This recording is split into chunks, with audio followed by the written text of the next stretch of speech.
uma questão para você definir qual que era a sua expectativa. E, de novo, a expectativa é aprendizado, né? E, de novo, a gente fica contente em ver isso, porque é o que a gente veio fazer aqui. Então, além do aprendizado e do conhecimento, que são palavras que apareceram muito, uma coisa que me chamou a atenção foi essa ansiedade, né?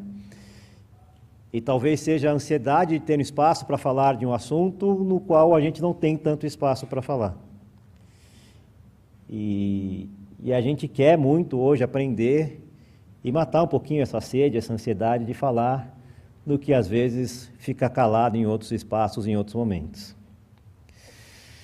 Muito bem, para isso a gente tem algumas pessoas para falar, então eu vou começar com esse vídeo de abertura do Luiz Eduardo Batista. Ele é mestre e doutor em Sociologia, ele fez o pós-doutorado na Escola de Enfermagem da USP, e ele é da Coordenação de Saúde da População Negra do Ministério da Saúde. Ele deixou umas palavrinhas aqui para a gente.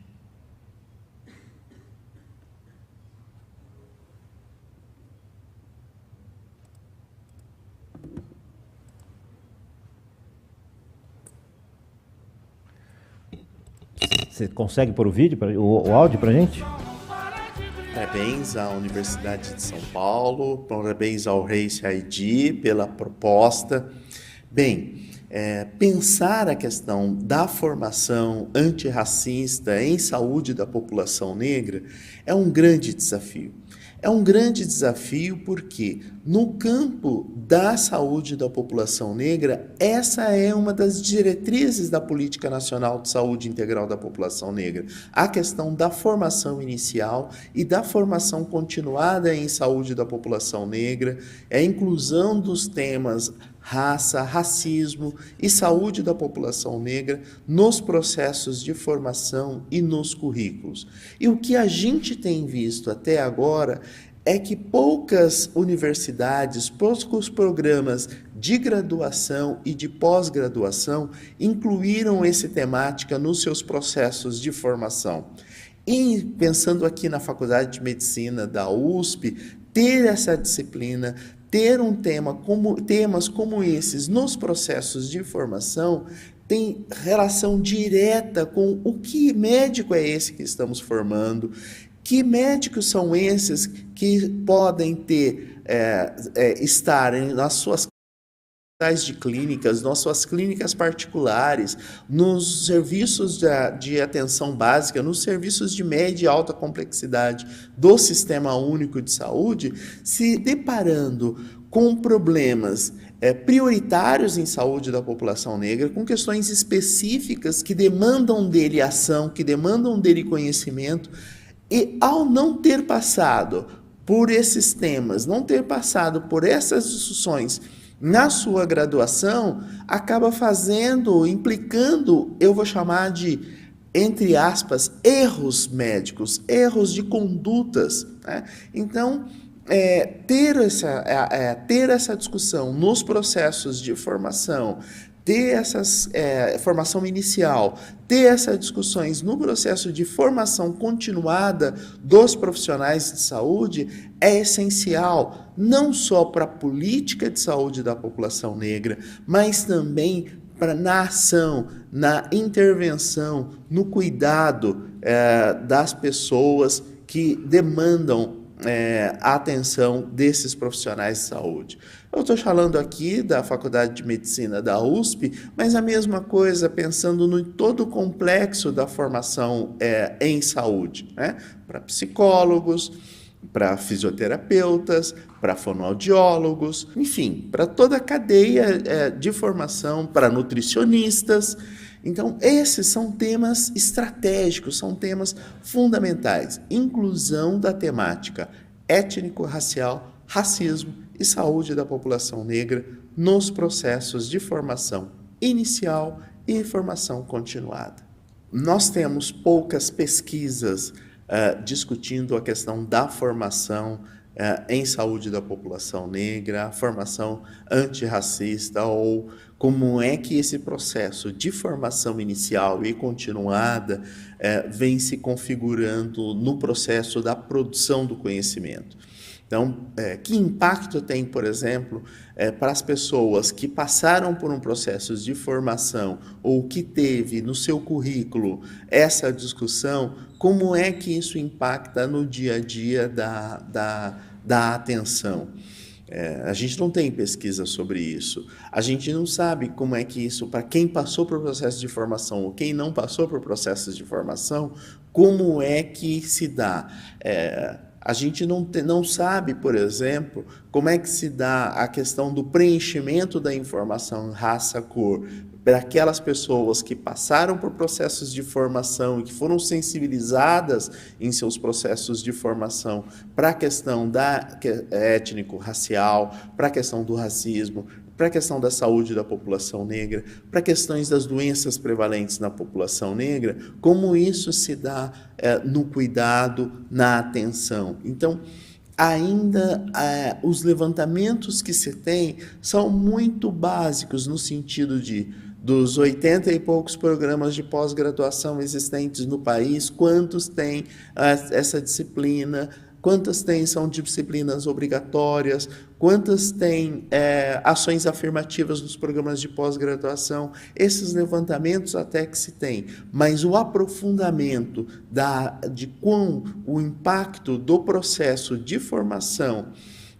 em saúde da população negra, o quanto isso impactou ou impacta na formação, na ação desses profissionais, a gente não tem pesquisa sobre esse tema. Esse é um gap, é uma lacuna de conhecimento que valeria a pena. Eu acho que para esse simpósio, ao trazer esse tema, eu acho que mais do que sensibilizar profissionais de saúde, mais que sensibilizar os alunos, também pensar nesse eixo da pesquisa, ou pensar no processo também um simpósio, também é um momento de formação, e até pensar mesmo no impacto dessa formação, o quanto ela vai impactar ou não essas pessoas, essas 300 pessoas que estão nesse seminário, nesse simpósio. Então, acho que a formação impactando no processo e se pensando o segundo simpósio também como um processo de formação. A gente não tem estudos assim, a gente não tem pesquisas nesse campo e a gente também não sabe, então, quão essas pessoas que passaram, que já tiveram, porque alguns projetos, alguns programas de graduação e de pós-graduação começam a incluir esses temas na formação, mas que impacto isso está dando na pesquisa, na ação concreta dos profissionais de saúde? Eu acho que essa é uma lacuna que valeria a pena o RACE ID, que está colocando esse projeto, que está colocando esse simpósio com esse tema, se debruçar. Eu espero que todas e todos aqui presentes possam, nesses 2 dias de trabalho, estarem atentos a essas palestrantes que são brilhantes. Espero que vocês possam, nesses 2 dias de convivência aqui, trocarem conhecimentos, trocarem entre vocês, a equipe do RACE ID, que a gente possa cada vez mais pensar os processos de formação inicial e educação permanente como uma estratégia fundamental para o nosso dia a dia, para a política pública e para um mundo melhor. Um bom simpósio a todas, todos e todes.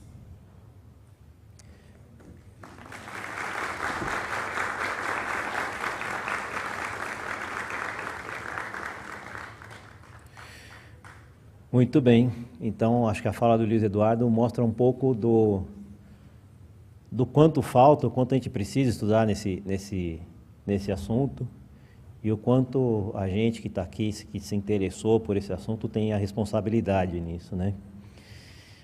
A gente teria agora a fala da Ana Elisa Bechara, que ela é diretora da área de Mulheres, Relações Étnico-Raciais e Diversidades da Pró-Reitoria de Inclusão e Pertencimento da USP.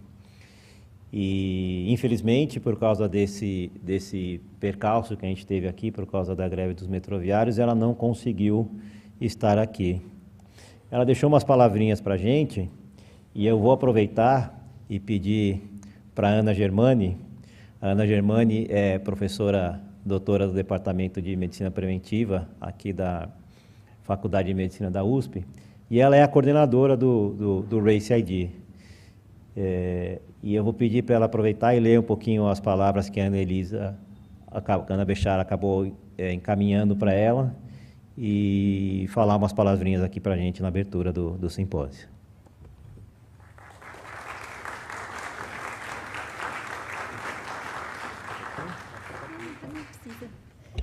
Bom dia, gente. Estou muito feliz de olhar para vocês aqui e de imaginar quem está pelo YouTube. Quem já me conhece sabe que eu sou do apego, eu gosto de ver as pessoas, então eu espero que quem esteja no YouTube, quando cruzar com a gente, venha falar, olha, eu vi você lá no simpósio, né? Porque eu acho que a educação, ela precisa do corpo, precisa da presença, então quem está no YouTube tem um desafio de ficar presente com a gente, né? Como o Júlio contou, eu sou professora aqui do departamento, sou a coordenadora de um grupo, e esse é um presente que eu tenho, né? O grupo de pesquisa RACE ID, que surgiu há 2 anos, quase 3 agora. E aqui, agora, nessa abertura, eu estou com muitos chapéus. Então, o primeiro é falar as palavras da professora Anelisa Bechara, né? Então, eu pedi a autorização dela. O que ela nos escreve é o seguinte: infelizmente, não conseguirei chegar a tempo para a abertura do evento. Peço 1000 desculpas. Gostaria de registrar, de toda forma, meus efusivos cumprimentos e admiração pela iniciativa fundamental no âmbito da Faculdade de Medicina. Este trabalho é revolucionário e certamente contribuirá para a mudança de nossa realidade ainda tão desigual. Contem com a Faculdade de Direito e com a Pró-Reitoria para apoiá-los e trabalhar junto nesse tema tão importante. O meu abraço, Anelisa Bechara. Então, agradecer e trazê-la para essa ciranda. E agora eu vou trocar o meu chapéu e vou falar em outro nome, né? Porque a gente tem aqui dentro da faculdade a Comissão de Inclusão e Pertencimento, que é coordenada pelo professor José Ricardo Aires, que é um professor titular do Departamento de Medicina Preventiva e que apoia muito, foi o responsável pela criação do Núcleo de Ética e Direitos Humanos aqui na faculdade. E ele positivou para a Covid ontem. Então, ele não pode estar com a gente aqui presencialmente. E a ideia é, então, que a gente chamasse uma segunda pessoa da direção da faculdade, que é o professor Roger Chamas, que também positivou para a Covid. Então, os dois me pediram para representar a faculdade. Então, nesse momento, eu quero realmente marcar, né, que depois... acho que dentro do grupo a gente fala o quanto a faculdade demora para aderir às políticas afirmativas, então a gente reconhece essa demora, a gente compreende a necessidade e a urgência de mais ações como essa, mas, para quem me conhece, sabe que eu celebro esses avanços milimétricos. Estarmos aqui com o apoio da direção da faculdade, com o apoio da Comissão Interna, a Comissão Interna de Inclusão e Pertencimento, e com o apoio do Núcleo de Ética e Direitos Humanos, que eu tenho também a honra de ser a coordenadora atual, eu acho que isso é bem significativo, né? A gente entende que tem uma dimensão institucional que precisa ficar marcada. E agora, então, nesse lugar, eu estou dizendo em nome da instituição que sim, isto é um tema importante para a FEMUSP, isto é um tema importante para a USP, isto é um compromisso que a gente tem também, né, de fazer essa articulação, que eu fico aqui olhando, eu não quero falar quem eu conheço, como a gente tem pessoas de outras universidades e como isso nos alegra, porque a gente sabe a importância, né, de conseguir fazer esse trabalho junto, né? Acho que essa é a boniteza do processo. Então, a gente fica com a solenidade oficial encerrada, né? Com este posicionamento, e acho que é muito importante dizer, né? A gente está muito aberto para que essas conversas aconteçam de uma forma mais horizontal possível. Então, agora tem o púlpito, tem a faixa, mas a ideia é que vocês sempre vejam a gente assim, ó, de corpo inteiro e aberto para encontros, tá bom? Então, que a gente tenha um ótimo simpósio e que a gente possa conversar muito.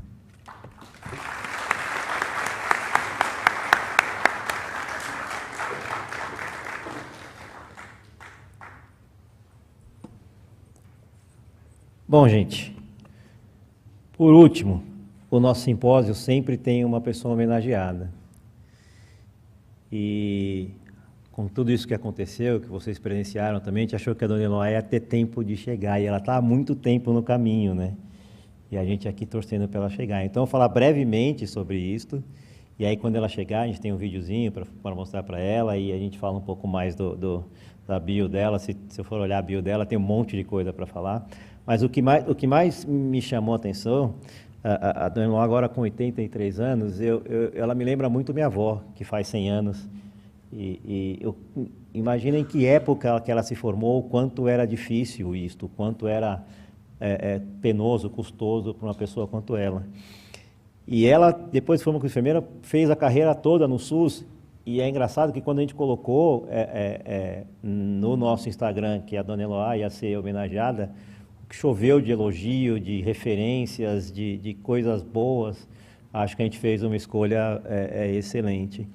E o que mais me chama a atenção, e o que mais me deixa feliz, e que mais me deixa inspirado, é que, apesar de uma bio enorme, quando ela se aposentou, e a gente imagina que alguém se aposenta, pisa no freio, né, desacelera, foi aí que ela acelerou mais ainda os estudos e iniciativas voltadas para o cuidado da população negra.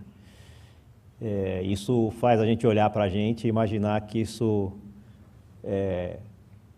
para sempre, né? A gente vai fazer isso para sempre, e é isso que inspira a gente. Bom, a gente falou um pouquinho da senhora, Dona Eloá, enquanto a senhora não estava aqui, porque a homenagem que a gente ia fazer ia ser a primeira coisa. E aí todo mundo chegou atrasado, todo mundo tem um problema no sistema, então a gente deixou um pouquinho para depois, mas foi bom porque deu tempo da gente fazer tudo mais ou menos direitinho, mais ou menos do jeito que a gente queria mesmo. Eu estou pegando aqui só a bio da senhora, então, do jeito que me falaram que é para apresentar a senhora, mas tem bastante coisa, eu vou conseguir. Só o seu nome? Eu também. Você sabe que eu também às vezes faço assim, né?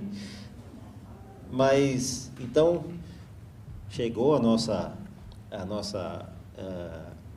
homenageada de hoje, nascida em 1939, no Bexiga. 39 está aqui. O pessoal é que eu não falei a idade, o pessoal fazer conta, porque é mais difícil, né? E aí foi formada pela Escola Paulista de Enfermagem, e quando a gente colocou no nosso Instagram que a senhora ia ser homenageada do nosso simpósio, com aquela foto linda do nosso primeiro simpósio, que a senhora... O nosso primeiro simpósio foi assim, também deu um problema no som, e a Dona Eloá estava em casa assistindo a gente, ainda era finalzinho de pandemia, ela falou, deixa eu ir lá, eu vou lá ver esses meninos falando. E foi uma experiência espetacular.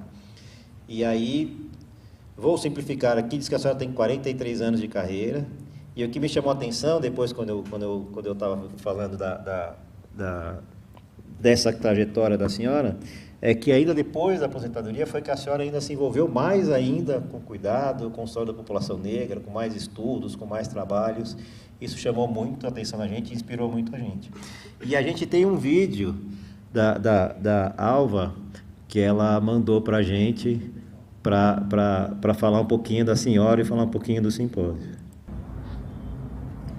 Olá, eu sou a Alva Helena de Almeida, enfermeira, sou mestre em saúde pública, doutora em ciências e sou uma das idealizadoras da ANEM, Articulação Nacional de Enfermagem Negra. Eu vim reverenciar a nossa pérola, recém-integrante da ANEM, a enfermeira Eloá Pimenta, pelo seu protagonismo na enfermagem brasileira e seu ativismo na saúde do envelhecimento. Quero também saudar a realização do segundo simpósio em saúde da população negra da Faculdade de Medicina da USP. E por falar em saúde da população negra, vale lembrar que a enfermagem brasileira é a maior força de trabalho do sistema de saúde, do SUS, é composta por 53% de profissionais negros e negras, maioria de mulheres. E a exemplo da população, esses profissionais também são acometidos pelo racismo estrutural e pelo racismo como um determinante de saúde, visto que a maioria das profissionais está retida no nível médio da estrutura hierárquica do setor. Um bom evento a todos, né? E parabéns para Eloá.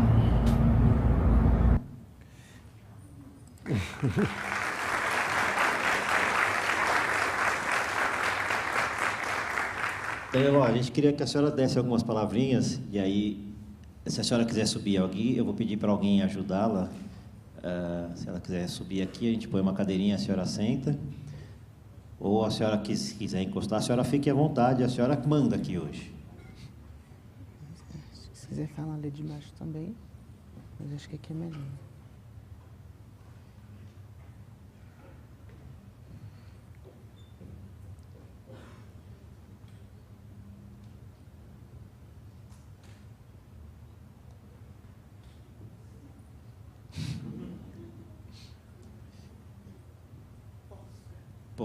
Pode. A senhora que manda. Se a senhora quer que eu segure o microfone para a senhora segura? Então, tá bom.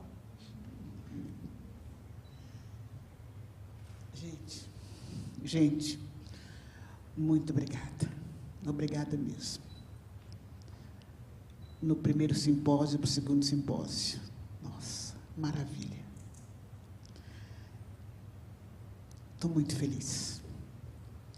A minha felicidade agora está consistindo não só nessa homenagem, que eu sei que não mereço, devo estar representando outras pessoas que merecem muito mais do que eu, mas no avanço que nós, negras e negros de todos os tons, tivemos no decorrer de toda a minha vida.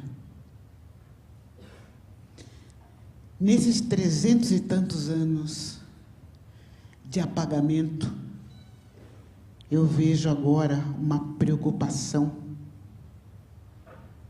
quantitativa e qualitativa.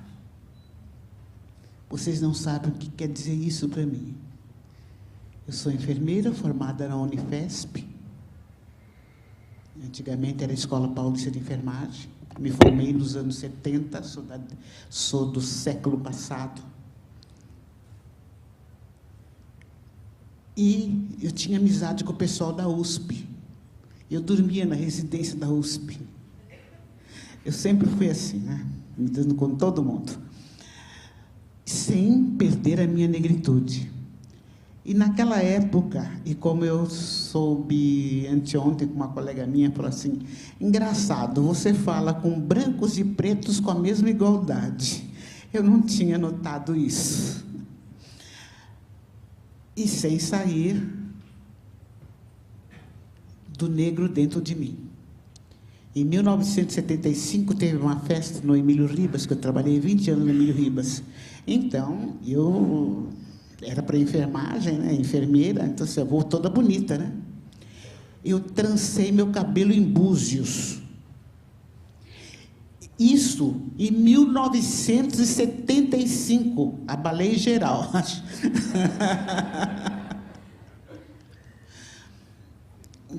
E hoje em dia, isso eu vejo que não causa espanto em mais ninguém. Prova é que agora meu cabelo está assim, que fica mais fácil devido a algumas limitações. Então, quer dizer,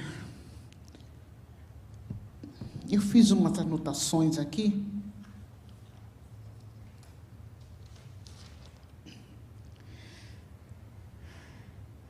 Eu fiquei muito feliz com o dia de hoje, com as apresentações de hoje, que eu vi que a roda quadrada que gira parada em torno do nada está movimentando, Alessandro.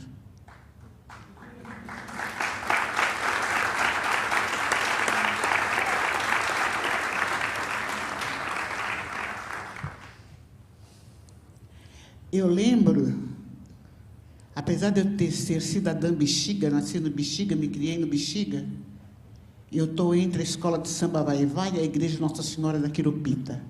Nesse trajeto, vocês me encontram sempre. Mas também fui para a periferia.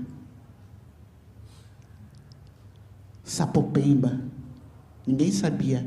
Até o Fernando Henrique perdeu a eleição porque não sabia onde ficava Sapopemba. É lá que eu moro, onde tem um trenzinho que de vez em quando desbarranca. Bom, e há uns 40 anos atrás, fui lá para fazer o pessoal trabalhar com material descartável. Saí do Emílio Ribas e fui para lá. E chegando lá, e conversando com o pessoal, etc., tal, tendo amizades, reconhecendo o território que eu estava pisando, creches. Então, eu fui ver como é que as crianças eram recebidas nas poucas creches. O nenezinho que vinha todo sujo, nariz remelento, etc., tal, não se sabe por quê, mas imaginava-se, ele era recebido diferente do que aqueles que já chegavam limpinhos. E aquilo era um quilombo forte, rodeado de 4 favelas fortes. Aquela criança, aquele bebê que chegava, tem que lavar, tem que lavar, tem que lavar. A criança era recebida assim, tem que lavar, tem que lavar. E ela chegava com fome, mas tinha que lavar primeiro. Então, eu vejo que uma criança recebida desse jeito, a cabecinha dela vai para onde, gente? Aí, a dificuldade dos nossos cabelos. Eu fui uma das primeiras trancistas do local. Vamos trançar, fazer assim, assim, assim. Deixa crescer, depois de trança, a gente passa isso, passa aquilo. Babosa para mim não é tanta coisa. Tudo eu fazia com babosa. Para melhorar o visual da criança dentro da escola. E organizar a família que cuidava das crianças, mandá-las mais limpinhas. Com esse trabalho há uns 50 anos atrás. Então, quer dizer, daquelas crianças, eu creio que a polícia deve ter matado mais da metade. Umas 5 ou 6 delas foram parar na faculdade, que eu pude acompanhar. Foram parar na faculdade, são crianças que me dão grande orgulho, tanto quanto as outras que me deram grandes tristezas. O mundo não está para nós. Ontem me fizeram assistir um trecho desse bebê 23, sei lá. Esse bebê aí, aonde uma moça branca fala: eu posso errar, vocês não podem. Gravaram e deram para eu assistir. Eu posso errar. Eu posso fazer o que eu quiser.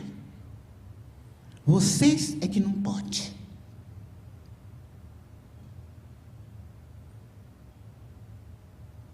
Outro trecho que me deram para eu assistir foi uma briga entre uma mulher negra, Tina, ela é estrangeira, por sinal, com a outra lá, que a outra chamou de garota. Nossa, que ali foi uma guerra. Poxa, nós ficamos 300 anos sem nome. Nós tínhamos que usar o nome do dono da senzala. Eu não sou Pimenta. Tem um outro nome qualquer. Mas o dono da herança maldita. Então, quer dizer, o nome para nós é muito importante. Porque nós ficamos anos e anos sem poder falar o nosso nome. Nós tínhamos que dizer o nome do dono da casa.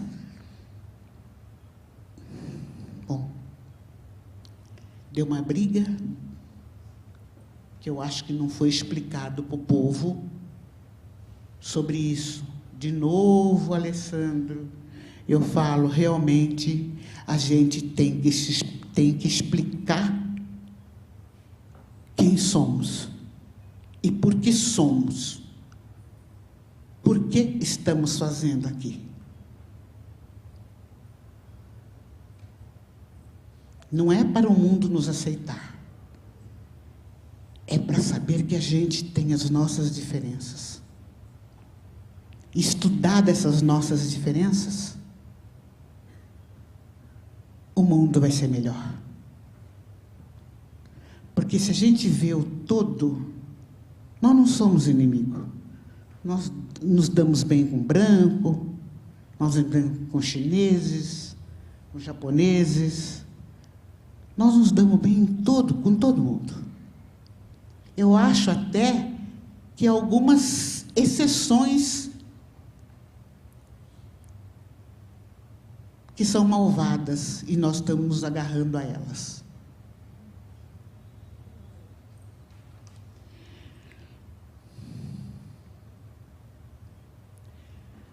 O encontro com iguais. Não somos diferentes de ninguém. A desigualdade nos une. Aprendemos, falamos, olhamos, escutamos, andamos iguais a todo ser humano, em pé, ereto. Devemos descer a cabeça só nas orações.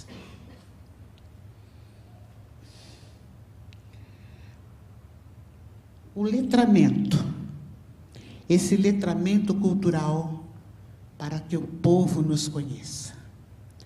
Nós temos que estudar, nós temos que ler, nós temos que escrever. Para mim isso é fundamental.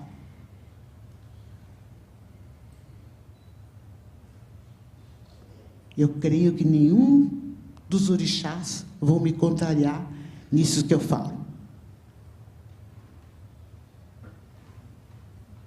Como? Eu falo que eu sou católica, da Igreja do Nossa Senhora Quirupita, e estou falando em orixá. Aí entra o cabelo da medusa. Entra o cabelo da medusa. Cada fio de cabelo é uma cabeça. Eu tenho todas elas dentro dos meus fios. Por quê? Porque se eu sobrevivi, se meu povo sobreviveu, se vocês todos estão aqui, foram que todos nós tivemos, nossos ancestros, cabeças de medusa. Ela tinha que ser negra no seu quilombo e branca na senzala.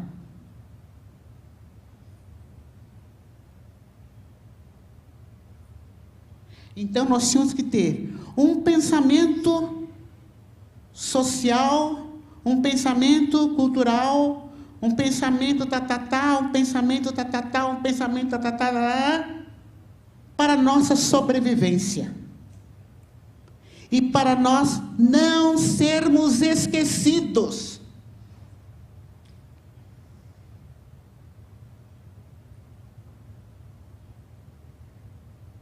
A nossa memória não foi esquecida. É com muito orgulho que eu vejo os povos falando uma linguagem quase igual à nossa, se tratando de orixás, essas coisas mais. Acho lindo. Alguém falou para mim, axé. Obrigada. Axé. O quilombo. Aonde que nós podemos nos juntar? Quilombaê, Quilombo da Saracura, na qual pertenço. O quilombo é o nosso refúgio, gente. Eu tenho um quilombo dentro de mim até quando eu estou sonhando.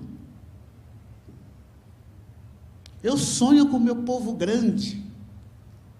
Eu sonho com esse meu povo lindo. Eu sonho com esse meu povo inteligente. E hoje estou imensamente agradecida por estar vivendo essa época. Vou fazer 84 anos, daqui 16 anos eu completo 100. Quero viver. Com a mesma cabeça que eu estou com ela agora. Essa cabeça de sambista, essa cabeça de quilombola, essa cabeça negra e que ama a todos.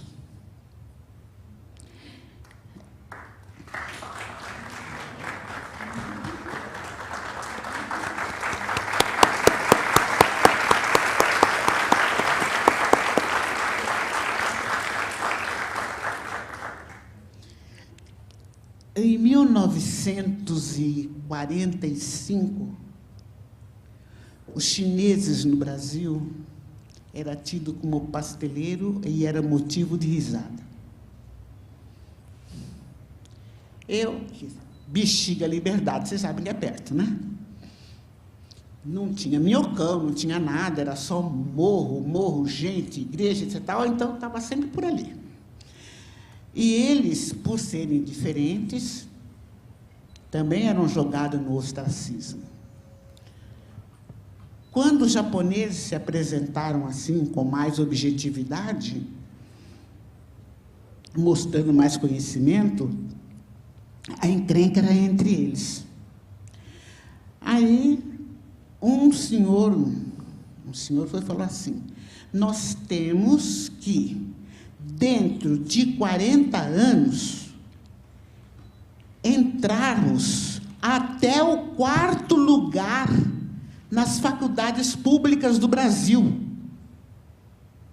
Aí começou a chamar, uns 20 anos depois, começou a chamar a atenção do povo, porque USP, primeiro lugar, medicina, chinês, direito, chinês, psicologia, chinês, engenharia, chinês. Vocês podem perguntar para as pessoas da minha idade, ou um pouco mais velha do que eu, que é cada vez mais difícil, que eles vão dizer que aconteceu isso mesmo. Aí começou a chamar a atenção que a chinesada que só vendia trapo reconstruído e pastel estava entrando na faculdade e pegando os primeiros lugares. Nós já temos que começar a fazer isso também. Daqui a uns 50 anos, nós pegarmos os primeiros lugares. Medicina, direito, psicologia, engenharia, outras vias, menos as patifarias. Política. Nós já temos bastante pessoas na política e temos que ter mais. E que esses políticos negros venham no nosso quilombo. Ou nós vamos fazer o quilombo para eles. Porque a questão política negra está avançando muito pouco. Nós temos um outro enfoque. Cultural, nosso saber e nossa posição. Teve alguém que falou dessa questão da maisena. Vamos pôr cacau nessa maisena, né, gente? Pode ser, Alessandro? Colocar cacau nessa maisena? Que a coisa, quando chega na cor do chocolate, todo mundo gosta. Nós temos que aproveitar essa brecha.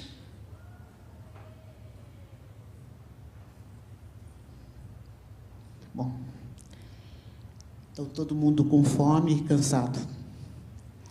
E eu vim aqui não é para falar, é só para agradecer. Agradecer essa juventude que hoje me enobrece. Agradecer o pessoal de meia idade que me encanta.